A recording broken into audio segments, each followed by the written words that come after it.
நல்ல நல்ல வசனம், ஒரு ஆசீர்வாதமான வசனம். நாம் எல்லாருக்குமே இந்த வசனம் தேவன் வைத்திருக்கிறார். நம்முடைய பிள்ளைகள் நாம் தேவ பக்தி உள்ளவர்களா, விசுவாசம் உள்ளவர்களா, தேவன் மேல் பற்று உள்ளவர்களாய் நாம் இருக்க வேண்டும் என்று தேவன் விரும்புகிறார். அதுதான் ஆசீர்வாதம், அதுதான் பாக்கியம். Thank you, ஐயா. That's a blessing to us. அது தேவன் தான் செய்கிறவராக இருக்கிறார். அவர் விரும்புகிறார் இல்லையா? வசனம் சொல்ற பரிபூர்ணமான ஆவி நமக்குள் வைத்து தேவ பக்தி உள்ளவர்களாய் இருக்கும்படி ஒரு சந்ததி பெருகும்படிக்கு தேவன் விரும்புகிறார். அதை செய்கிறவரும் ஆண்டவராக. ஆமென். அப்போ பெற்றோர் மேல் விழுந்த முதலாவது கடமை தேவ பக்திக்குள்ளாக பிள்ளைகளை நடத்துகிறது. பெற்றோர்கள் விழுந்த பெரிதான ஒரு கடமை தேவ பக்திக்குள்ளாக சிறிய வயதிலிருந்தே அவங்களை நடத்துவது தான் தேவன் விரும்புகிறார். அது தாய் தகப்பன் மேல் விழுந்த கடமை. அப்ப நம்ம எப்படி நடக்கிறோமோ அந்த நடத்தையை நம் பிள்ளைகள் கவனிக்கும். நம்ம எப்படி பேசுறோமோ பிள்ளைகள் கவனிக்கும். ஆனால் தாய் தகப்பனுக்கு ஒரு பெரிதான பொறுப்பை ஆண்டவர் கொடுத்திருக்கிறார். உன் பிள்ளைகள் தேவ பக்தி உள்ளவர்களாய் மாறணும், இருக்கணும். இந்த உலகத்துல சீர்கெட்டு போகும்படி அவர்களை நான் பெறவில்லை. இந்த உலகத்துல விசுவாசம் உள்ள இருக்கிற பிள்ளைகளாய் கர்த்தர் விரும்புகிறார்.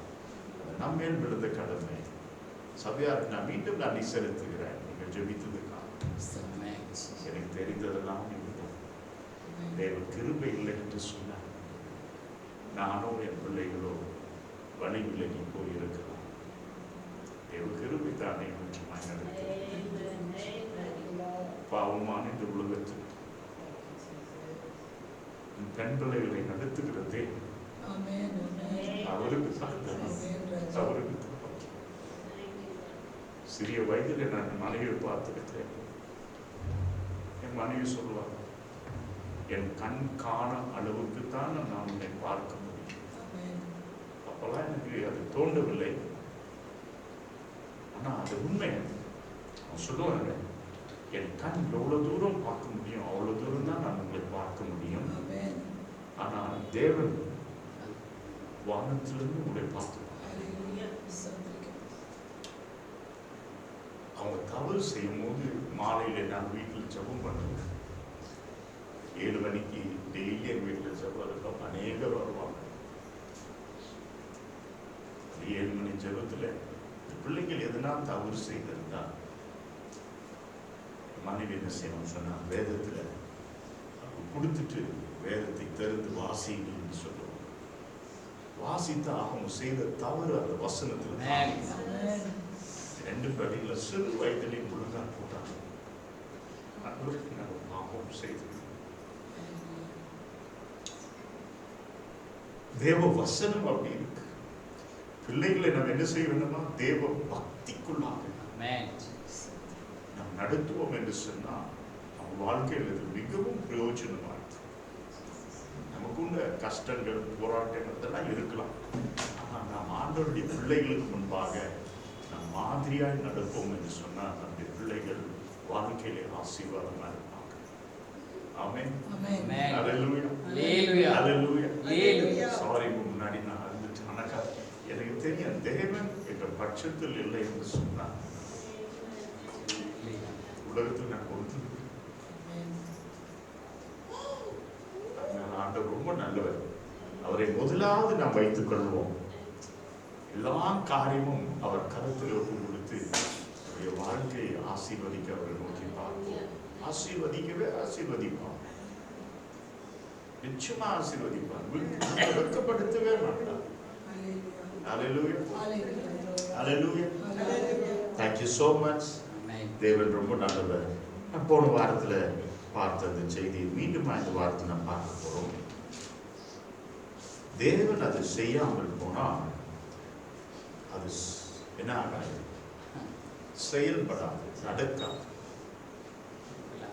நீங்க ஆதாரமா இந்த வசனம் கூட அப்படிதான். போன வாரம் நான் சொன்னேன், எஸ்ராவோடு தேவன் பேசினார். அவர் எப்படி பேசினார் சொன்னா, ஒரு புறஜாதியான ராஜாவின் இருதயத்தை ஏவினார். சரி, ராஜாவை ஏவினார், ஓகே. யூத ஜனங்கள், இஸ்ரவேல் ஜனங்கள், தேவனை அறிந்த ஜனங்களுடைய இருதயத்தையும் ஏவினார். அது மாத்திரமில்லை, மற்ற எல்லா ஜனங்களையும் என்ன செய்தார்? அவருடைய ஆலயத்தை கட்டத்தக்க திறமை உள்ளவர்களை அவர் இருதயத்தை தேவன் ஏவினார். அதனால் அவர்கள் எல்லாருமே ராஜாவின் என்ன செய்ய உதவினார்.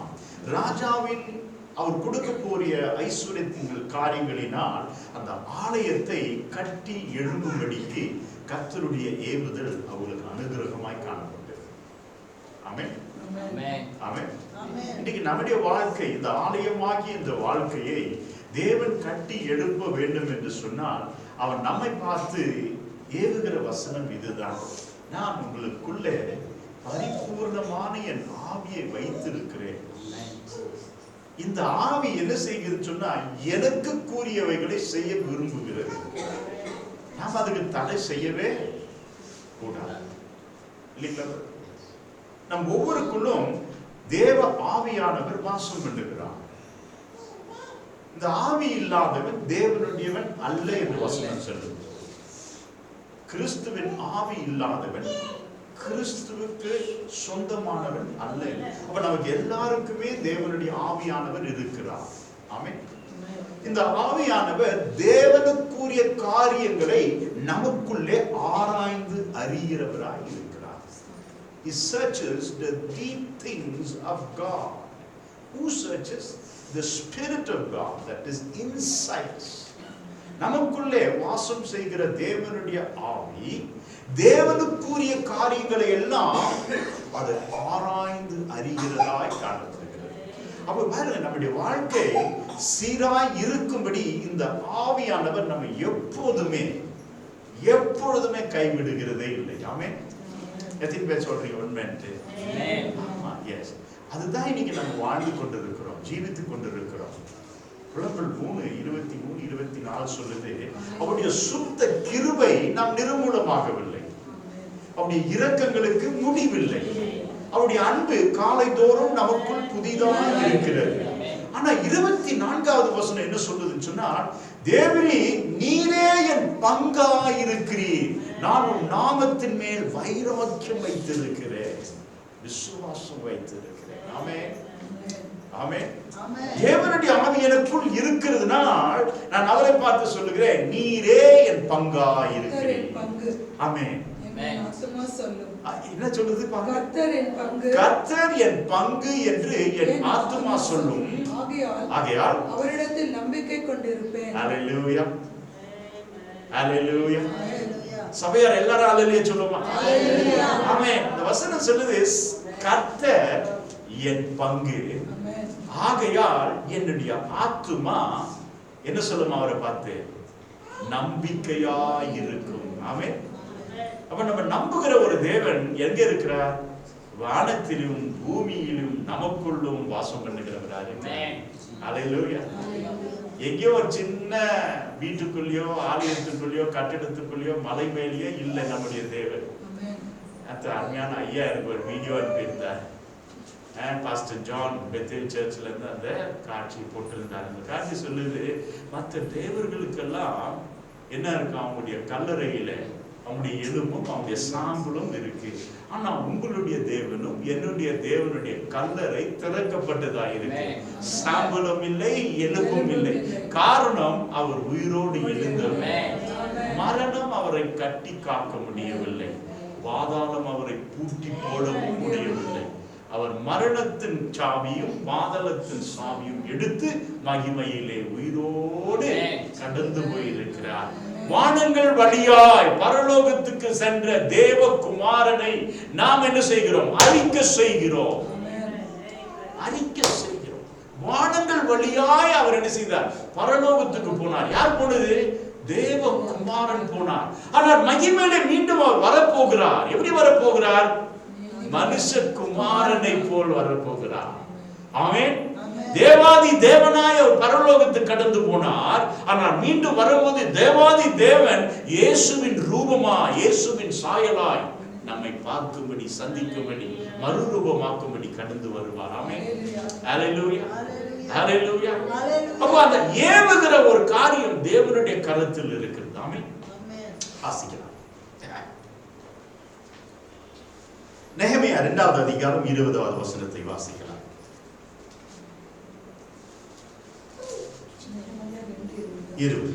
அதற்கு நான் மறுமொழியாக, பரலோகத்தின் தேவனானவர் எங்களுக்கு காரியத்தை கைகூடி வர பண்ணுவார். அவருடைய ஊழியக்காரராகிய நாங்கள் எழுந்து கட்டுவோம். ஆமென். உங்களுக்கோ வென்றால் எருசலேமிலே பங்கும் இல்லை, பாத்தியமும் இல்லை. போதும். இங்க எரேமியா சொல்றாரு, என்ன சொல்றாருனாக்கா, எங்களுக்கோ பரலோகத்து தேவனால் என்ன வரும்? என்ன வரும்? அருமையான வசனம் சொல்றது, கை கூடி வர பண்ணுவா. இல்லை இப்போ, அதாவது இந்த பொருள் என் கையில இல்லை, ஆனா இந்த பக்தன் சொல்லுகிறான், பரலோகத்தின் தேவனானவர் எனக்கு இது கை கூடி வரும்படி செய்வார். அப்போ ஏவுகிற தேவன் நமக்கு கை கூடி வரும்படி செய்ய வல்லவராக இருக்கிறார். இல்லாததை இருக்கிற வண்ணமாக பேர் சொல்லி அழைக்கிறவர் தான் நம்முடைய தேவன். அப்ப இந்த காலவெளியில நிறைவாய் பூரணமாய் இருக்கிற ஆவி நமக்குள்ளாக இருந்து என்ன செய்கிறது என்று சொன்னால், கை கூடி வரும்படி காரியங்களை வாய்க்க செய்கிறவராக இருக்கிறார். எது இல்லையோ ஆண்டவர்கிட்ட கேட்போம், எது நடக்கணுமோ ஆண்டவர்கிட்ட சொல்லுவோம். வசனம் சொல்லுது, நீங்கள் ஒன்றுக்கும் கவலைப்படாமல் என்னவா, ஜெபத்தோடு கூடிய விண்ணப்பத்தோடு கூடிய ஸ்தோத்திரத்தோடு உங்கள் தேவைகளை என்ன செய்யுங்க, தேவனிடத்துல என்ன செய்யணும்? ஆமென். அப்போ வாய்க்க செய்யும்படிக்கு தேவனிடத்தில் நாம் என்ன செய்ய வேண்டும்? தெரியப்படுத்தணும். நெகேமியா பார்த்து ஆண்டவர் புலம்பினான், ஆண்டவரே உம்முடைய ஆலயம் இடிந்து போயிருக்கிறது, நான் ராஜாவின் பானபாத்திரனா இருக்கிறேனே, ஐயா உம்முடைய ஆலயம் இடிந்து போய் கசந்து மனம் அளந்து கொண்டிருந்தான். ராஜாவுடைய கண்ணீரை பார்த்தார், துக்கத்தை பார்த்து, ஏன் நீங்க சோகமா இருக்கிறீர்? கை கூடி வரும்படி நெகேமியாவுடைய இருதயத்தை துக்கமாக்கி ராஜாவின் இருதயத்தை அவன் பக்கமாய் திருப்பி மனம் இறங்க செய்தார். ஆமென். ஹல்லேலூயா. உங்களுக்கும் எனக்கும் யாரையோ வைத்திருப்பார் மனம் இறங்கும்படிக்கு, நமக்காக நன்மை செய்யும்படி, நமக்காக வழக்காடும்படிக்கு தேவன் யாரையோ வைத்திருப்பார். ஒருவன் வருஷம் உங்களுக்கு விரோதமா யோசனை செய்திருக்கலாம், தீமை செய்ய வேண்டும் என்று விரும்பி இருக்கலாம், அவனுடைய யோசனையிலே உனக்கு எப்படியாவது காரியம் வாய்க்காதபடி போகட்டும் என்று எண்ணி இருக்கலாம். பயப்படாத சகோதரனே, பரலோகத்தின் தேவன் காரியங்களை கை கூடி வரும்படி உங்களுக்கும் எனக்கும் செய்ய வல்லவராக இருக்கிறார். நீங்களும் நானும் ஆராதிக்கிற தேவன் ஒரு லேசான தேவன் இல்லைங்க. அவருடைய எலும்பு கல்லறையில் இல்லை, அவருடைய சாம்பலும் கல்லறையில் இல்லை. காரணம், அவர் எலும்பும் இல்லை, சாம்பலும் இல்லை. அவர் பரிசுத்த ஆவியானவராய் இருக்கிறார், தேவ ஆவியானவராய் இருக்கிறார், மகிமையின் ஆவியானவராய் இருக்கிறார். தேவன் ஆவியாய் இருக்கிறதுனால் அவர் எப்பொழுதுமே எங்குமே எல்லாருக்குள்ளுமே என் நிலையிலுமே வாசம் பண்ணுகிறவராக. ஆமென். ஹல்லேலூயா. ஹல்லேலூயா. வாசிக்கலாம். நெகேமியா 6வது அதிகாரம் 16வது வசனத்தை வாசிக்கலாம். எங்கள் பகையினர் எல்லாரும் அதை கேட்டபோதும் எங்கள் சுற்றுப்புறத்தாராகிய புறஜாதியான அனைவரும் கண்டபோதும் மிகவும் முனையற்று போய் இந்த கிரியை எங்கள் தேவனால் கைகூடி வந்தது என்று அறிந்தார்கள். அல்லேலூயா, அல்லேலூயா, அல்லேலூயா. இங்க சொல்லுது எங்கள் பகஞ்ச. அப்ப உங்களுக்கு விரோதமான ஒரு கூட்டம் இருக்கும் என்று சொன்னா, நமக்கு விரோதமான ஒரு காரியம் இருக்கும் என்று சொன்னா, நமக்கு விரோதமான சத்துருவின் செய்கள் இருக்கும் என்று சொன்னா பயப்படாதீர்கள். ஆமென். காரணம், காரியத்தை கைகூடி வரம் செய்கிற பரலோகத்தின் தேவனானவர் உங்களுக்குள்ளே பரிபூரணமாய் இருக்கிறார். மற்றவர்கள் கண்டு அறியும்படிக்கு, பயப்படும்படிக்கு, திகில் அடையும்படிக்கு கர்த்தர் உங்கள் நடுவிலே கிரியை செய்வார். ஆமென். அல்லேலூயா, அல்லேலூயா. சங்கீதக்காரன் 86 கடைசி வசனத்தில் சொல்லுகிறான், இதோ ஆண்டவரே நீ எனக்கு துணை செய்கிறீர் என்று பகஞ்சன் கண்டு வெக்கப்பட்டு ஓடும்படிக்கு எனக்கு ஒரு அனுகூலமான ஒரு அடையாளத்தை காண்பியும். அல்லேலூயா, அல்லேலூயா, அல்லேலூயா. அப்ப தேவன் மேல் நீ பற்றா இருப்பாய் என்று சொன்னார், வாஞ்சியா இருப்பாய் என்று சொன்னார், தியாகமா இருப்பாய் என்று சொன்னார். நான் விடவே மாட்டேன் ஆண்டவரே, உன்னை விடவே மாட்டேன் ஆண்டவரே, நீ என்னை ஆசீர்வதிக்கவே ஆசீர்வதிக்கிறவராய் இருக்கிறீர், நான் உண்மையை நோக்கி பார்த்து கொண்டிருப்பேன். ஹல்லேலூயா. ஹல்லேலூயா. நீ சொல்லும்போது உன்னை சூழ்ந்து இருக்கிற நிலைமைகள், காரியங்கள், செயல்கள் பயந்து உன்னை விட்டு ஓடி போகும். இயேசுவின் நாமத்தில் ஆமென். ஹல்லேலூயா. நீங்களும் நானும் செய்ய வேண்டியது இதுதான். என்ன செய்ய வேண்டும்? நாம் பரலோகத்தின் தேவனை நோக்கி பார்க்க வேண்டும். அவர் கைகூடி வர செய்கிறவராய் இருக்கிறார். அவர் இருதயத்தை என்ன ஏவுகிறவராய் இருக்கிறார். அதனால் அவர் எனக்கு நன்மை செய்ய போதுமானவரார். நான் அவரை விடவே மாட்டேன். நம்ம எல்லாருக்கும் தெரியும், யாக்கோபு தேவனோடு கூட போராடினான். எல்லாருக்கும் தெரிஞ்ச வசனம் தானே. எங்க போராடினான்? ஐயா, இந்த ஃபேன் எங்க இருக்கு? எங்க போராடினான்? யாரோட போராடினான்? Thank you Jesus. Amen. மீகா நினைக்கிறேன், மீகா 2வது அதிகாரத்தை எடுக்கலாமே. ஓசியா 12 கரெக்டா தெரியல எனக்கு. மீகா 12 அதிகாரம் ஓசியா பாருங்க.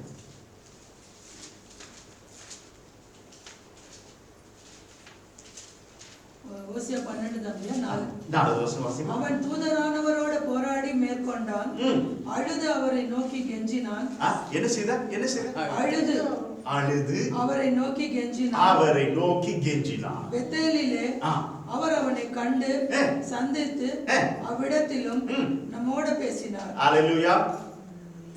தேவஜனமே, எல்லாருக்கும் தெரியும், யாக்கோபு தேவனோடு கூட என்ன செய்தான்?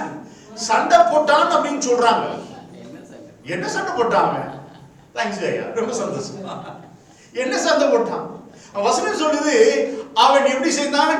அழுந்தான், கெஞ்சினான். ஆண்டவரே, என்னை நீ விட்டு போகாத, என்னை நீ ஆசீர்வதிக்கவே ஆசீர்வதிக்க சொன்னீரே, எங்க அப்பாவுக்கு சொன்னீரே ஆபிரகாமுக்கு, நான் உன்னை ஆசீர்வதிக்கவே ஆசீர்வதிப்பேன் சொன்னீரே, என்னை ஆசீர்வதியும் ஆண்டவர். என்ன செய்தான்? அழுதான், போராடி கெஞ்சினான்.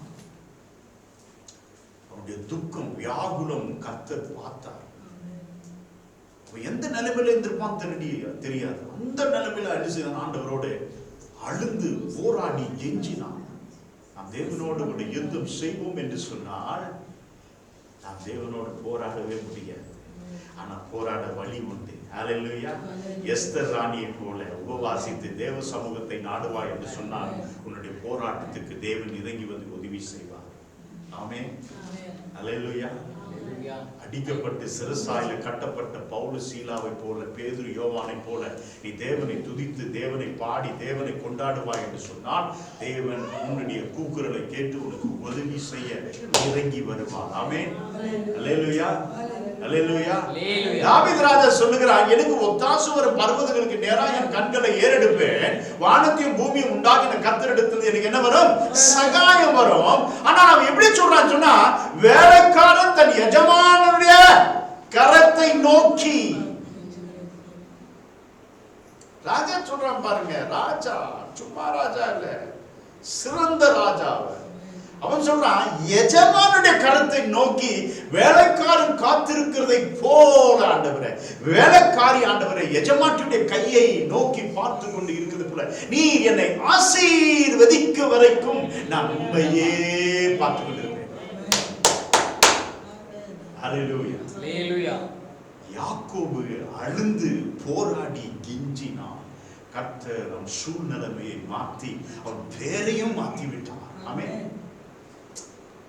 இன்னைக்கு தேவன் அதனை ஏவும் போது நம்முடைய வாழ்க்கையை அவ்விதமாய் செய்ய வல்லவராக இருக்கிறார்.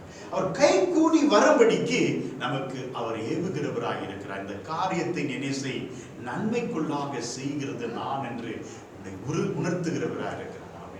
அநேக முறை நாம் என்ன செய்கிறோம்? தேவனுடைய சத்தத்துக்கு செவி கொடுக்காமல் நம்முடைய சுயத்தில் சாய்ந்து போகிறோம். ஆமென்.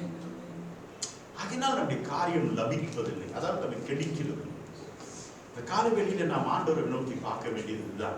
ஆண்டவரே, நீ கை கூடி வரும்படி செய்கிற தேவனாய் இருக்கிறீர். நீ எனக்குள்ளே இருந்து என்னை ஏவுகிறவராய் இருக்கிறீர். என் பட்சமாய் மற்றவருடைய இருதயத்தும் நீ ஏவக்கூடியவராய் இருக்கிறீர். நான் பாதத்திலே அழுந்து போராடி கெஞ்சுவேன் ஆண்டவரே, என் கணவனுக்காக, என் மனைவிக்காக, என் பிள்ளைகளுக்காக, என் குடும்ப வாழ்க்கைக்காக, என் வேலைக்காக நான் உண்மையே நோக்கி பார்ப்பேன் ஆண்டவரே.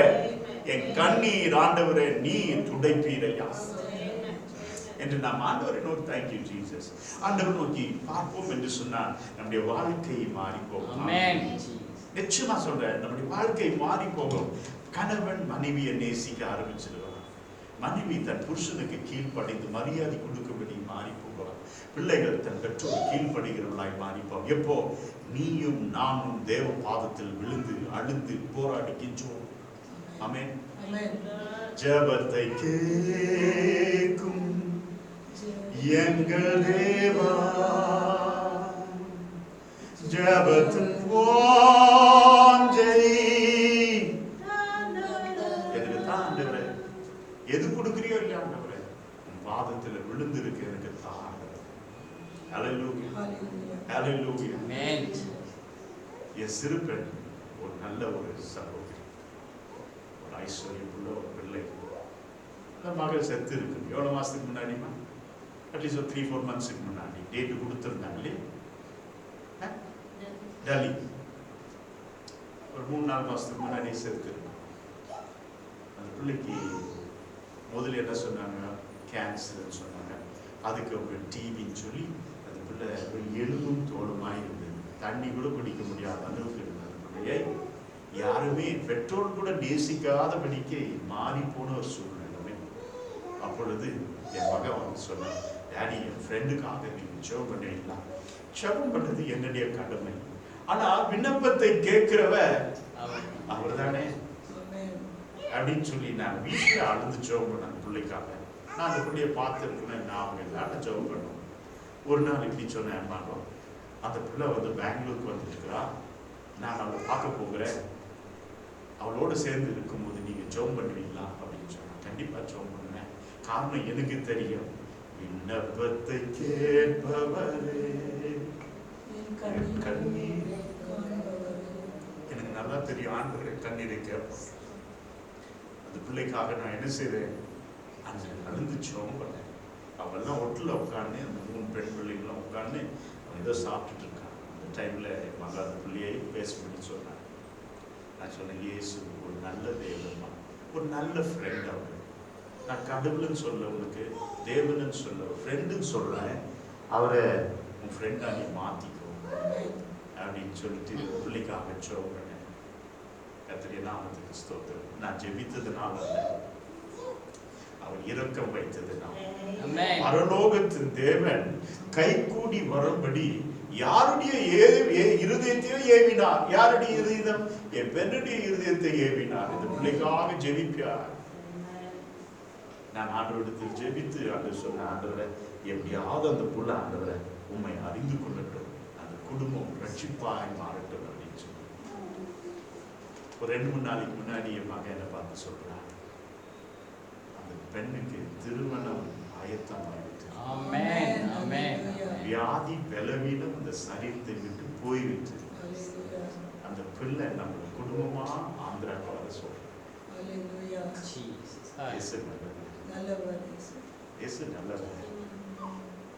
ஒல்லியா இருந்தா பக்கத்துல கூட உட்கார, என் மகன் சொன்ன என் பக்கத்துல கூட உட்கார மாட்டாரு. அந்த வியாதி ஒட்டிக்குன்னு சொல்லியிருப்பேன்.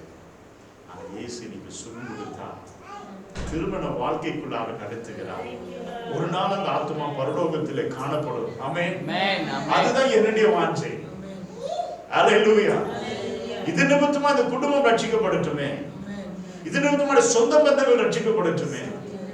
மரணத்துக்கு சொல்லப்பட்ட ஒரு மகளை மரண தருவாயிலிருந்து மீட்டுக் கொண்ட ஒரு தேவன் இருக்கிறார். அவருடைய பெயர் ஆண்டவராகிய இயேசுவாய். ஆமென். ஹalleluya. ஹalleluya.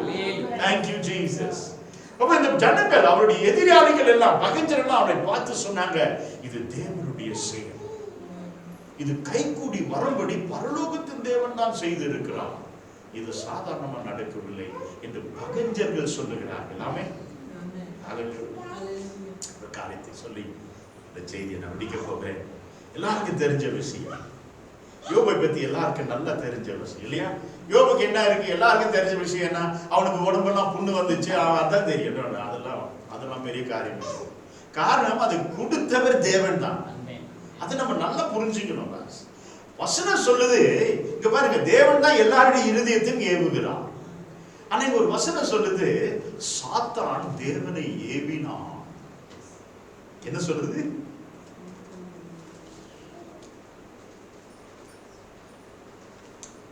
சாத்தான் என்ன சொல்லுது? சாத்தான் தேவனை ஏவினான். எதுக்கு? யோபுக்கு தீங்கு வரும்படிக்கு ஏவினான். அப்படின்னா அவனால ஒண்ணும் செய்ய முடியாது. ஆண்டவர் பார்த்து சொல்லியிருப்பான். எப்படி சொல்லியிருப்பான்? வாசிக்கலாம்.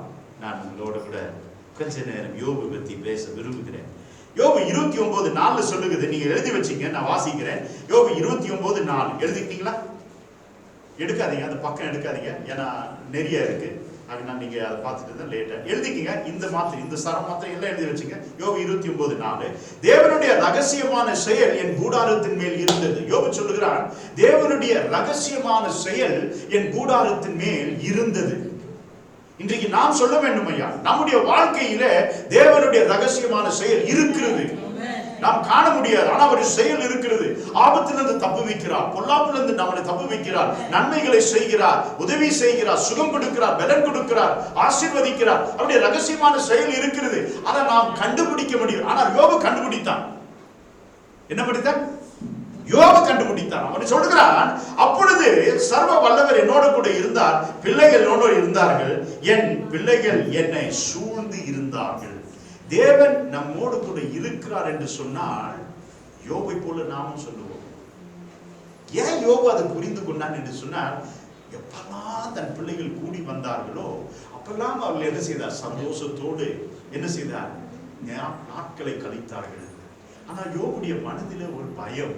என் பிள்ளைகள் தங்களுடைய கொண்டாட்டத்திலே தேவனை எப்படியாவது தூஷித்திருப்பார்களா? தவறா சொல்லியிருப்பார்களா? மேட்டுமையா பேசியிருப்பார்களா? அந்த தாயுடைய தகப்பனுடைய என்ன பாருங்க, என் பிள்ளைகள் நிமித்தமாய் நான் தேவனுக்கு என்ன செய்வேன்? பலி செலுத்தி அவளுக்காக விண்ணப்பம் செய்வேன். சரிங்க, ஐஸ்வர்யவான்க யோபு நம்ம போல இல்லை. பால்ல கை கழுவுனாங்க, வெள்ளி தட்டிலே சாப்பிட்டான். ஆனா அவன் சொல்றான், என் பிள்ளைகள் தேவனுக்கு விரோதமா தூஷணமான வார்த்தை பேசியிருப்பார்களா, யோசித்திருப்பார்களா என்று சொல்லி பலி செலுத்தி தேவனிடத்தில் மன்றாடினான், கெஞ்சினான். அவன் சொல்றான், தேவன் என்னோடு கூட இருக்கும்போது, சர்வ வல்லவர் என்னோடு கூட இருக்கும்போது என் பிள்ளைகளை சூழ்ந்திருந்தார்கள். அல்லேலூயா. 5வது வசனம் அது சொல்லுது. ஒரு நாள் தேவ சமூகத்துல சாத்தானும் கடந்து போகிறான். அதாவது தேவ சமூகம் சொன்னா பரலோகத்துக்கு அவன் கடந்து போகிறான். தேவ சமூகத்தில் நின்றான். ஆண்டவர் பார்த்து சாத்தானை கேட்கிறார். சாத்தான், முதல்ல நீ புரிஞ்சுக்கணும், சாத்தான் தேவனால் சிருஷ்டிக்கப்பட்ட ஒரு தூதன். அவன் எந்த விதத்திலும் தேவனுக்கிட்ட கூட சேர முடியாது. நல்லா புரிஞ்சுங்க, சாத்தான் உங்க வாழ்க்கையை சீர்கேடு படுத்தவே முடியாது. எதெல்லாம் உங்க வாழ்க்கையில அவன் திருடி இருக்கிறானோ அவைகளை மீண்டும் உங்களுக்கு எடுத்துக்கொள்ள என்ன உண்டு? என்ன உண்டு? ஆமென், thank you. எஸ், உங்க இடத்துல சமாதானத்தை திருடி இருக்கிறான்னு சொன்னா அவனுக்கு சொல்ல வேண்டும், இயேசு உன்னை தன் காலின் கீழ் மிதித்தார். சாத்தானே, என் சமாதானத்தை மீண்டும் உன்னிடத்திலிருந்து நான் பெற்றுக்கொள்கிறேன். என்னுடைய ஐஸ்வர்யத்தை, என் ஆசீர்வாதத்தை நீ பெற்றுக் கொண்டாயே, அதை நான் உன்னிடத்திலிருந்து பெற்றுக் கொள்கிறேன். காரணம், உன்னை என் தேவன் இயேசு சிலுவையிலே ஆணியிலே அடித்து உன்மேல் வெற்றி சிறந்தான். தேவ பிள்ளைகளே, ஆண்டவரிடத்தில் நாம் என்ன செய்ய வேண்டும்? அவைகளை பெற்றுக் கொள்ளுகிற அதிகாரம் உள்ளவர்களாய் மாற வேண்டும். இங்க யோபை பார்த்து, சாத்தானை பார்த்து தேவன் சொல்லுகிறார், உன் கண் பூமி எங்கும் உலாவி என் தாசனாகிய யோபின் மேல் கடந்து போனதா? கடந்து போனதா?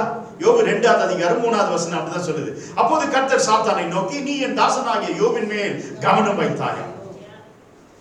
உத்தமனும் சன்மார்க்கனும். யோபு எப்படிப்பட்டவன் பாருங்க, உத்தமனும் சன்மார்க்கனும் தேவனுக்கு பயப்படுகிறவனும் பொல்லாப்புக்கு விட்டு விலகுகிறவனாயிருந்தான். பொல்லாப்பு வந்தா அதுக்கு நேரா ஓடுகிற கூட்டமா இருக்கக்கூடாது. அதை விட்டு விலகுகிறவர்களா இருக்க வேண்டும். ஆமென். யோபு அப்படிப்பட்ட ஒரு மனிதனா இருந்தான். தேவன் சொல்லுகிறான் அவனை பத்தி சாட்சி. அவன் எப்படிப்பட்டவன்? உத்தமன், சன்மார்க்கன், அவன் தேவனுக்கு பயப்படுகிறவன், அவன் பொல்லாப்பை கண்டு விலகுகிறவனா இருக்கிறான். அவன் மேல் உன் கண்டு போச்சா? ஆனா சாத்தான் என்ன பதில் சொல்றான் பாருங்க. சாத்தான் கர்த்தருக்கு பிரதியுத்தரம். 2வது வசனம் 2வது அதிகாரம். இந்த சாத்தான் இப்படியா சொல்றான் பார்த்தா 2வது அதிகாரம் 1வது அதிகாரம் 10வது வசனத்தை வாசிக்கலாம். நீர் அவனையும் அவன் வீட்டையும் அவனுக்கு உண்டான எல்லாவற்றையும் சுற்றி வேலி அடைக்கவில்லையா? அவன் கைகளின் கிரியையை ஆசீர்வதித்து அவனுடைய சம்பத்து தேசத்தில் பெருகிற்று. ஆனாலும் உம்முடைய கையை நீட்டி. 10 மாத்திரம். சாத்தான் ஆண்டவருக்கு பதில் கொடுக்கிறான். நீ யோபை பார்த்து அவன் உத்தமன், சன்மார்க்கன், பொல்லாக்கு விழுங்குகிறவன், தேவனுக்கு பயப்படுன்னு சொல்றிய, அதெல்லாம் சும்மா இல்ல. ஆமா, ஏன் சொன்னாக்கா நீ சும்மா இருந்தியா? நீ என்ன பண்ணிக்கிறான்? வீட்டை ஆசீர்வதித்திருக்கிறீர், அவனுக்கு உண்டான எல்லாவற்றையும் ஆசீர்வதித்திருக்கிறீர், அவன் வீட்டை வேலி அடித்திருக்கிறீர், அவனுக்கு இருந்த சம்பத்து பூமியில பெருகி இருக்கிறது, அவனுக்கு எல்லாமே நீ செய்திருக்கிறீர். அல்லேலூயா. எத்தனை பேர் இதை சொல்லுங்க? நீங்களும் அப்படிதான் சொன்னீங்க. எனக்கு அவரால் தான் வரும் எல்லாமே, எனக்கு அவரால் தான் கிடைக்கும், இல்லாதது கூட கொண்டு வருவா அப்படின்னு நம்ம அப்படி சொல்லணும். அப்பதான் நம்ம இல்ல இல்ல இல்ல இல்ல என்று சொல்றோமே, அது ஓடி போகும் நம்மளுக்கு. தேவன் நமக்கு என்ன செய்வார்? ஒரு பக்குவமான தேவனை என்ன செய்ய, தேவனுடைய கிருபையை அடைகிற நிலைமைக்குள்ளாக நம்மை மாற்றி விடுவார். ஆமென். நம்முடைய வார்த்தை எப்படி இருக்கணும் சொன்னா, ஜீவன் உண்டாக்குகிற வார்த்தைகளா இருக்க வேண்டும். நீதிமொழிகள் 18:20 எடுக்காதீங்க, எழுதி வச்சுங்க. உன் நாவிலே ஜீவனையும் மரணமும் வைத்திருக்கிறேன். என்ன அப்படின்னா, டேவிஸ் செத்து போனா நான் செத்து போடுவேனா? சாவே மாட்டேன். அது அர்த்தம். இந்த வசனத்துக்கு மேல ஒரு வசனம் என்ன சொல்லுதுன்னா, நீ சொல்லுகிறாயே அந்த வார்த்தையிலே நீ பிரியப்படுவாய் என்று சொன்னால் வயிறு நிரம்பி இருக்கும். உன் வாயின் உதட்டின் அந்த அந்த அந்த விதை உதட்டின் விளைவு இருக்குது, அதனால திருப்தி அடைவாய். அப்ப இந்த 2 காரியம், வாயும் உதட்டும் பேசுகிற வார்த்தைகளே நீ திருப்தி அடைந்து வாயினாய் நிரம்பும்படி செய்வாய் என்று சொன்னால் அப்போ ஜீவன் உண்டாகும். அப்படிதான். அப்படித்தானே? எப்பெல்லாம் என் பிள்ளைங்களை பார்த்து சனியன, என் நாய, என் பேய, யாரெல்லாம் அப்படி சொல்றீங்க? பயப்படாதீங்க, சொல்லுங்க. சொல்லாதீங்க ப்ளீஸ். அவனை போய் சனியன்னு சொன்னா அவன் சனியன் தான் ஆயிடும். என்ன என்ன பண்ற? உயிர் கொடுக்கிறார். அவன் நல்லவன் தான், அவன் குழந்தை, அவன் சேட்டை பண்ணுவான் தான். அந்த குழந்தையில சேட்டை பண்ணுவோம், நீ சேட்டை சும்மா இருக்கணும். நீ உங்க மம்மி டாடி என்னென்ன சேட்டை பண்ணியோ பண்ணிருப்பல. அப்போ உயிர் கொடுக்குற, நம்ம என்ன பேசுறோமோ உயிர் கொடுத்துட்டே இருக்கிறோம். ஒரு நாளும் அது உயிர் ஆக ஆக தானா ஒரு நாள் முடிச்சு வந்துடும். நாயே அப்படின்னு சொன்னா அவன் நாயமா தான் பண்ணுவான். ஒரு சில மனைவிமாருங்க பார்த்துருக்கேன் நான். என் புருஷனா அவன் சரியான, அது கூட எதனா சேர்ப்பாங்க, எனக்கு வரலாம். ஏமா ஆண்டவர் தானே கொடுத்தாரு புருஷன், பரவாயில்ல, அவன் கெட்ட பழக்கம் இருக்கணும் விடுங்க. வசனம் சொல்லுது, அவிசுவாசமான ஒரு புருஷனை ஒரு மனைவி விசுவாசி கட்டிக்கொண்டால் அவருடைய நடத்தையை வைத்து ஒரு நாள் வரும்போது அந்த புருஷன் ரட்சிக்கப்படுகிறார். அவிசுவாசம் ஒரு மனைவியை ஒரு விசுவாசம் உள்ள ஒரு புருஷன் திருமணம் ஆய்கொண்டிருந்தால் அந்த விசுவாசம் உள்ள கணவனுடைய நடத்தையை பார்த்து மனைவியானவள் இயேசு பக்கமாய் திரும்பி தேவ பிள்ளைகளே, நம்ம வாயிலே ஜீவன் இருக்கு. அந்த ஜீவனும் மரணமும் நமக்கிட்ட இருக்கு. அதை நம்ம எப்படி உபயோகம் பண்றோமோ அது அப்படியாக செயல்படும். அப்ப அதனால பிள்ளைகளை பார்த்து, என் பிள்ளைகள் தேவனால் கொடுக்கப்பட்ட பிள்ளைகள், தேவனால் அபிஷேகிக்கப்பட்ட பிள்ளைகள், தேவனுடைய கிருபையினால் நிரப்பப்பட்ட பிள்ளைகள், தேவனுடைய ஆசீர்வாதம் என் பிள்ளைகள் மேல் தங்கி தாவரிக்கிறது. நான் மரித்தாலும் என் சொத்தை, ஆஸ்தி சொத்தை அன்று இல்லை, நான் எப்படி என் பிள்ளைகள் வைத்து வைப்பேன்? இயேசு தாங்க அப்பா உங்களுக்கு ஆஸ்தி, இயேசு தான் உங்க சொத்து. நான் சொல்றேன், இந்த சாட்சி கேட்டு பாருங்க. என் மாமனார் கேஜிஎஃப்ல வீட்டில் இருந்தார். பெரிய மாளிகை, சின்ன வீடு தான். அவர்கிட்ட பேங்க் பேலன்ஸ் இல்லை, அவர்கிட்ட எந்த ஃபாரின் தொடர்பு இல்லை. கேஜ பட்டணமே டேவிட் துர்ராஜ்னா அவ்வளோ சந்தோஷப்படும். காரணம், தேவன் அவரை வல்லமையாய் பயன்படுத்தினார். முறியத்துல இருந்து அவர் போனாக்கா மாறி குபத்துல பிசாசு சொல்லிட்டு ஓடிடுமா, நான் இருக்கவே மாட்டேன் ஓடிடுறேன். ஊழியக்காரங்களை அடிச்ச பிசாசுங்கெல்லாம் அவர் போறான்னு சொல்றதுக்கு முன்னாடி வீட்டு விட்டு ஓடிடும். வியாதிகள் ஆண்டவர் சுகமாக்கினார், வல்லமையாய் பயன்படுத்தின ஒரு பாத்திரம். ஆனா பிள்ளைகள் 4 பிள்ளைகளுக்கு எதுவுமே வைக்கல, பேங்க் பேலன்ஸ் இல்லை, ஒண்ணுமே இல்லை. ஆனா அவர் சொல்லுவார், என் ஐஸ்வர்யத்தை வைத்து போகிறேன், என் ஐஸ்வர்யத்தை வைத்து போகிறேன். அவருக்கு என்ன ஐஸ்வர்யம்? ஆமென், ஹalleluya. இயேசப்பா தான், எஸ், வார்த்தையாக இயேசப்பா தான் அவருக்கு ஐஸ்வர்யம். நான் பெருமையாக சொல்றேங்க, அவருடைய 4 பிள்ளைகளும் தேவன் ஆசீர்வதித்தார். முதலாவது என் மனைவி எங்க இருந்தான்னு கூட தெரியாது, நான் எங்க இருந்தேன்னு கூட தெரியும், எங்களை நினைத்தான் ஒரு நல்ல வாழ்க்கை கொடுத்தார் தேவன். 2வது பையன் இருக்கான் பாத்தீங்களா, 2வது பொண்ணு. அந்த 2வது பொண்ணு வந்து படிக்கல, சரியா படிக்கவே இல்லை, பக்கா வீட்டு வேலை செய்யற பொண்ணு. அது எங்கேயோ டீச்சர் வேலை போச்சு. அவனுக்கு ஒரு நல்ல கணவரை ஆண்டவர் கொடுத்தார். அவன் பெரிய பணக்கார ஆண்டவர் கொடுத்தார், சும்மா இல்ல, பெரிய பணக்காரன். 3 மாடி 4 மாடி வீடுகளை வச்சுட்டு இருக்கான். அவங்களுக்கு 3 பெண் பிள்ளைங்களை கொடுத்தார். 3வது ஒரு பையன், அவன் ஊழியக்காரன், அவங்க அப்பாவுடைய ஊழியத்தை செய்யறான். அந்த சின்ன வீட்டுல தான் ஊழியம் செய்துட்டு இருந்தான். இன்னைக்கு அவன் வீடு பாத்தீங்கன்னா மாளிகை மாதிரி மாறிச்சு. எல்லார் வீட்லயும் 1 அவன் இருக்கு, 2 அவன் இருக்கும். ஆனா அவன் வீட்டுல 3 அவன் இருக்கு. எல்லார் வீட்லயும் கட்டில் 4 கட்டில் இருக்கு, 5 கட்டில் இருக்கு. ஏன்னா அந்த பிள்ளைங்களுக்கு வேணும். அவன் வீட்டுல மாத்திரம் 8 கட்டில் இருக்கு. என்னங்க ஆச்சரியம்! எப்படி? வாய்க்கு செய்கிறவன், ஏவுகிறவன், கூலி வர பண்ணுகிறவன். அந்த தம்பி பாருங்க, அந்த ஆண்டவரை நோக்கி பார்க்கிற அவங்க அப்பாய் போலவே. எல்லாரும் தூங்கிட்டு அவன் மாத்திரம் ஆண்டவரை பார்த்துட்டு இருக்கான். எப்ப தூங்குறானே தெரியாது. கடைசி ஒரு தம்பி இருக்கிறான், அவன் வந்து இங்க செக்யூரிட்டி வேலைக்காக பெங்களூர்ல சேர்ந்தான். அவன் பார்த்தா என்னுடைய பெரிய ஆளா இருக்கு, எனக்கும் பெரிய இடத்தை வாங்கி அது வீடு கட்டுற ஒரு நிலைமையில ஆண்டவர் வைத்திருக்கிறான். என்ன சொல்றேன்னா, ஐஸ்வர்யம் இயேசுவா இருக்கிறார். அந்த ஊழியக்காரனுடைய வாயில உயிர் இருந்தது. என் ஆஸ்தியை வைத்து போகிறேன். என் ஆஸ்தி எது?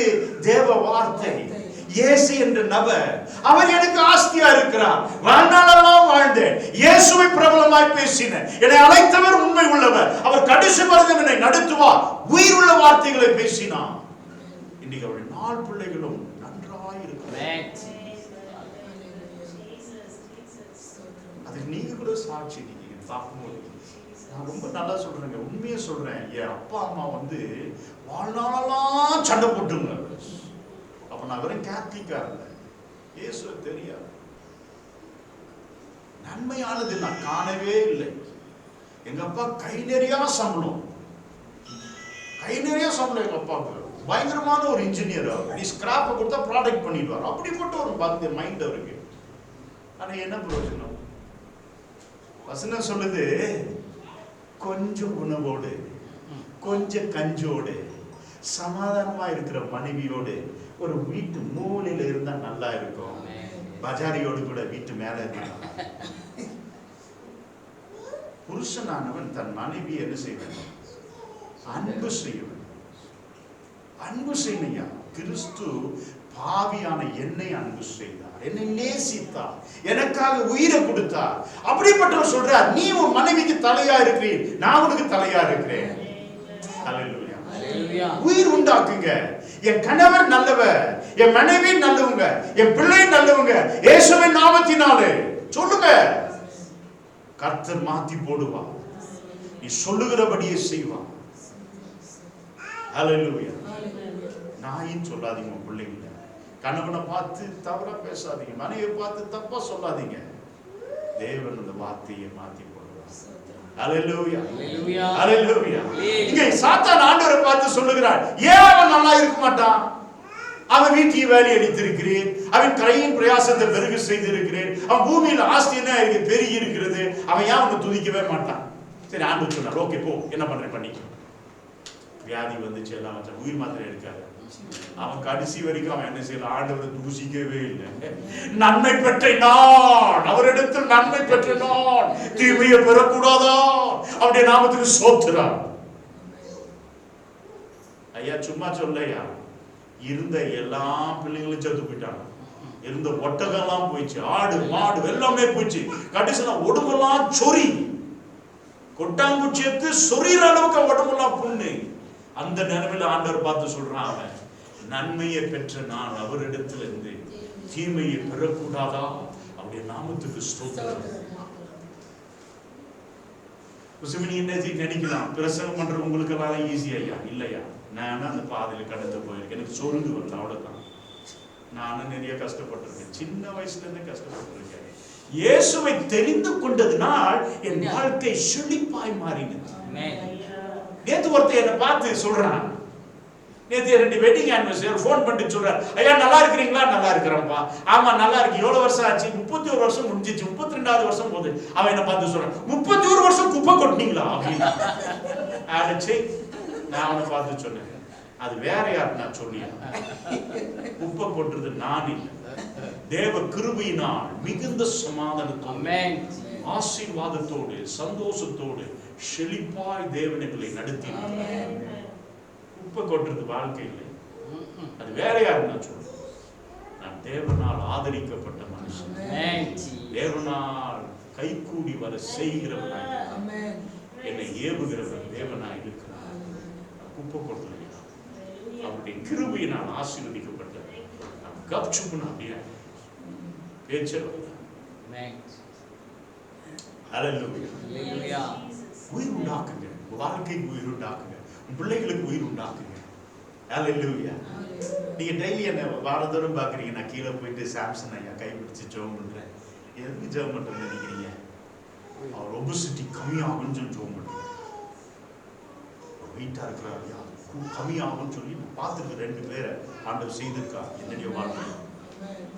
ஐயாவை போல இருந்து கூட ஆண்டவர் குணமாக்கி இருக்கா. எனக்கு தெரியும், இந்த ஐயாவையும் ஆண்டவர் சரீரம் குறுக்குவார், சுகமாய் பலனா ஆரோக்கியமாக செய்வார். அவருடைய மகன் ராபினியும் அப்படி செய்வார். உயிர் உண்டாக்குங்க. உன்னுடைய கையில என்னுடைய கையில ஒண்ணும் செய்ய முடியாது. ஆனா நம்ம சொல்ற வார்த்தையிலே தேவனுடைய கிருபை, தேவனுடைய வல்லமை, தேவனுடைய செயல் காணப்படும். ஆமென். அதான் யோபு சொன்னா 29 நாள்ல, தேவனுடைய ரகசியமான செயல் என் கூடாரத்தின் மேல் இருக்கிறது, ஆகினால் என் பிள்ளைகளோடு கூட நான் சந்தோஷமா இருக்கிறேன். என் பிள்ளைகள் எல்லாம் என்ன கூடி இருக்கிறார்கள். எப்போ? அவருடைய ரகசியமான செயல். ஆண்டவர் சொல்றார், அவன் நீதிமான், உத்தமன், சன்மார்க்கன், அவன் பாவத்தை விட்டு விலகுகிறவன் எல்லாம் சொல்லி பிசாசானவன் பார்க்கிறான். இனி என்ன செய்ய முடியாது, இவனை சாகடிக்க அப்படி பார்த்தான். ஆனா ஒண்ணு நல்லா தெரிஞ்சுக்கணும், கிறிஸ்துவ ஜனமே, தேவ பிள்ளைகளை, ஆணுடைய கூட்டமே, பிசாசுக்கு ஒண்ணவே செய்ய முடியாது. ஹல்லேலூயா. இயேசு உத்தரவு கொடுத்தாதான் அவன் நம்ம தொட கூட முடியும். உன்னை தண்டிக்கிறவர் ஆண்டவரா இருக்கிறார். பிசாசு உன்னை தண்டிக்கவே முடியாது, உன்னை தண்டிக்கவே முடியாது. எனக்கு வியாதி வரணும்னு சொன்னா தேவன் தான் எனக்கு வியாதியை கொடுக்கணும். 32:29 நீதிமொழிகள் சொல்லுகிறது, எழுதி வச்சுங்க. நான் மாம்சமான யாவருக்கும் தேவனாகிய கர்த்தராய் இருக்கிறேன். நான் குருடனாக்குவேன், வெளிப்படுத்த அவனுக்கு பார்வையும் கொடுப்பேன், வியாதியை கொடுப்பேன், சுகத்தையும் கொடுப்பேன், காயத்தை கட்டுவேன், ஆரோக்கியத்தையும் வர பண்ணுவேன். என்னோட கூட வேற எந்த தெய்வமும் இல்லை, வேற எந்த தெய்வமும் இல்லை. நான் தான் காயப்படுத்துவேன், நான் தான் காயத்தை கட்டுவேன். ஆனால் தேவ பிள்ளை, நமக்கு ஒரு ப்ராப்ளம் வருதுன்னு சொன்னா பிசாசு கொடுத்தான்னு நினைக்காதீங்க. அல்லேலூயா, அல்லேலூயா, அல்லேலூயா. சத்தமா சொல்லுமே, அல்லேலூயா. ஏன் அப்படி சொல்றேன்னா, நீங்க யோசிச்சு பாருங்க. யாத்ரா புஸ்தகத்துல அந்த ஆட்டுக்குட்டியோட ரத்தம் வாசப்படியில பூசப்பட்டு இருந்தது. பூசப்படாத வீட்டின் மேல் யார் கடந்து போய் வெட்டினான்? யார் அந்த சங்கார தூதன்? கர்த்தர். ஆமென், ஹல்லேலூயா, ஆமென். தேவனே வெட்டினான். உன்மேல் என் மேல் ரத்தம் இல்லை என்று சொன்னால் பிசாசு என்னை வெட்ட மாட்டான், தேவனை என்னை வெட்டுவான். அதனால நீ யோசிக்காதீங்க, பிசாசு வந்து எனக்கு துண்டு கொடுக்குறான், பிசாசு வந்து நோ. தேவன் அதை உனக்கு கொடுப்பேன் என்று சொன்னால் ஒருவனாலும் தடை செய்ய முடியாது. எனக்கு பலவீனம் வியாதி வருதுன்னு சொன்னா அது தேவனால் எனக்கு வருகிறது. நான் தேவனுக்கு விட்டு விலகுற நேரத்திலே, தேவனுக்கு கீழ்ப்படியாத நேரத்திலே, ஒரு காரியம் வசனம் சொல்லுது, 2 பாவங்கள். அது என் செய்தியில் இல்லை, I'm just telling you. காரணம், இந்த உயிர் கொடுக்கிறோம் பாத்தியா, இந்த உயிர் கொடுக்கிறது நமக்கு நல்லா தெரியணும். என்னது உயிர் கொடுக்கிறேன்? என் பிள்ளைகள் நல்லா இருக்கிறாங்க, என் கணவன் நல்லவர், என் மனைவி நல்லவர், என் வீடு ஆசீர்வதிக்கப்பட்டிருக்குது, களஞ்சத்தில் நிரம்பிபடி எங்கள் தேவன் ஆசீர்வதிக்கிறார், என் கையின் பிரயாசத்தை ஆசீர்வதிக்கிறார், என் போக்கையும் வருக்கையும் ஆசீர்வதிக்கிறார், என் வக்காரும் ஏந்திரம் தேவன் ஆசீர்வதிக்கிறார், நான் எங்க சென்றாலும் வெற்றி சிறக்க செய்கிறார், எல்லாவற்றிலும் வெற்றி சிறந்து வாழத்துக்கு உதவி செய்கிறார், அவர் என்னோடு கூட இருக்கிறதுனால் நான் அசைக்கப்படுவதில்லை. என் தேவன் என்னோடு கூட இருக்கிறதுனால் மனிதன் என்ன செய்வான்? பொல்லாப்பு என்ன செய்யும்? சாத்தான் என்ன செய்வான்? அப்ப நமக்கு தேவையானது ஆண்டவருடைய வசனம். இந்த வசனம் தான் நம்ம என்ன செய்து நம்ம அந்த அளவுக்குள்ளாக மாற்றுகிறோம், அந்த அளவுக்குள்ளாக மாற்றுகிறோம். அப்ப நம்ம எல்லாம் ஆண்டவர் பார்த்து சொல்லணும், ஆண்டவரே நீ நன்மை செய்தி, குடும்பத்தை ஆசீர்வதி, ஓட்ட பையில பணம் போடாதபடிக்கு. ஓட்ட பையன் சொன்னவனே எனக்கு ஒரு வசனம், ஆண்டவருடைய வசனம் சொல்லுது, என் ஆலயத்தை தேடாமல், என்னிடத்தில் நாடாமல், என்னிடத்தில் விசாரிக்காமல், என்னை மகிமைப்படுத்தாமல், உன்னுடைய சொந்த காரியத்திலே நீ கடந்து போய் காரியங்களை செய்யும் போது நீ சம்பாதித்த பணம் ஓட்ட பையிலே காத்தோடு காத்தாய் அப்படி பறந்து. அன்று சொல்ற பாருங்க, என்னை நீ தேடாமல், என் ஆலயத்தை நீ தேடாமல், என்னை நீ விசாரியாமல், என்னை நீ ஆராதிக்காமல், உன் சொந்த சுயமாய் கடந்து போய் உனக்கு பிரியமானது செய்து சம்பாதித்தாலும் அந்த சம்பாதனையை நான் காற்றிலே அடித்து போகும்படி ஓட்ட பையில போட செய்வேன். இன்னைக்கு எத்தனை பேருடைய வாழ்க்கை அப்படி இருக்கு? வாரந்தோறும் கஷ்டப்பட்டு சம்பாதிச்சு, மாதந்தோறும் கஷ்டப்பட்டு சம்பாதிச்சு, இந்த சம்பாதித்த பணத்தை எங்க போட்டுக்கணும்? ஆவியானவர் யாரோட பேசுறான்னு தெரியாது. கஷ்டப்பட்டு சம்பாதிக்கிறோம், ஏன் அதை போய் நம்ம வெட்டிக்கு வீண் செலவு செய்ய வேண்டும்? ஆண்டவனுக்கு பலத்தை கொடுத்ததுனால தானே சம்பாதிக்கிற. பலம் இல்லைன்னு சொன்னா என்ன ஆகும்? பலன் குன்றி போச்சுன்னா என்ன ஆகும்? உனக்கு பலத்தை கொடுக்கறது எதுக்கு? ஆண்டவர் நீ நல்லா வாழணும், மனைவி பிள்ளைகளோட சந்தோஷமா இருக்கணும்னு சொல்லி தானே ஆண்டவர் கொடுக்கிறார்.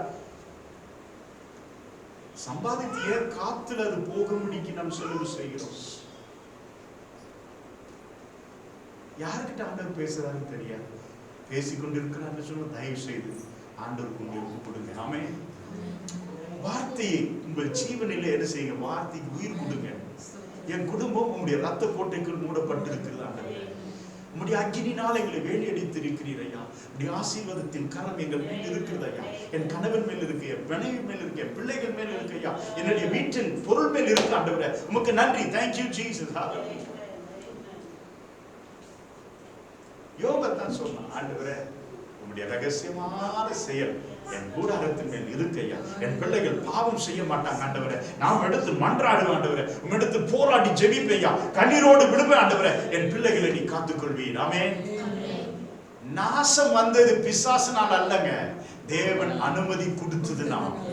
வியாதி வந்தது எதனால? பிசாசுனால் இல்லைங்க, தேவன் அனுமதி கொடுத்ததுனா. வறுமை வந்தது எதனாலங்க?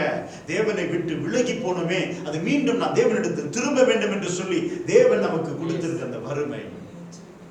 ஹல்லேலூயா, ஆமென், ஹல்லேலூயா, ஹல்லேலூயா. வசனம் சொல்லுது, தகப்பன் எவனை நேசிக்கிறார். ஹல்லேலூயா, thank you sister. ஆமென்.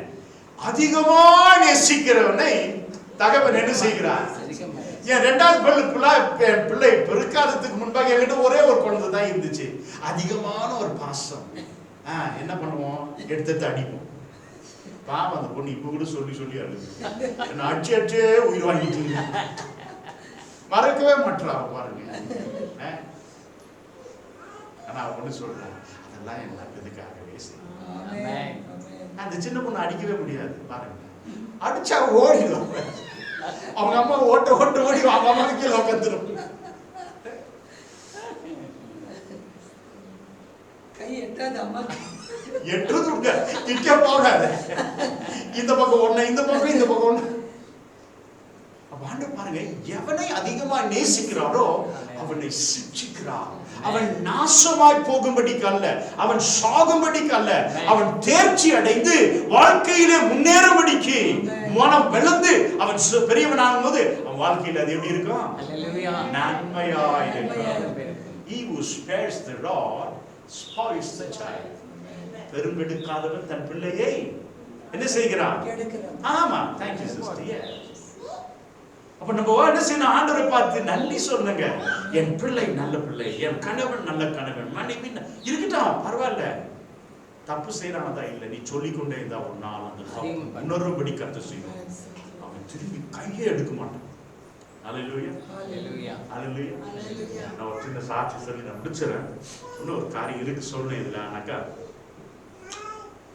ஒரு நல்ல சகோதரன் எனக்கு இருந்தார், வேலை ஸ்தலத்துல கேஷுவலா இருந்தார். அவர் கேத்தலிக் தான் அவரு. ஆனா ஆண்டவருடைய வசனத்தை நான் சொல்லும்போது ரொம்ப கூர்மையா கவனித்து கேட்பார். அவர் அப்பப்போ என்கிட்ட வந்துட்டு, அவர் பேர் சகாராஜ், அவர் வந்து எப்பவுமே பேசிக்கிட்டு இருப்பார். அவர் கல்யாணம் ஆச்சு, கல்யாணம் ஆகி 2 குழந்தைங்க ஆச்சு. நம்ம மனைவி கொஞ்சம் அவருக்கு கீழ்ப்படியாம அவங்களுக்கு என்ன செய்தார், கொஞ்சம் தவறா செல்வம்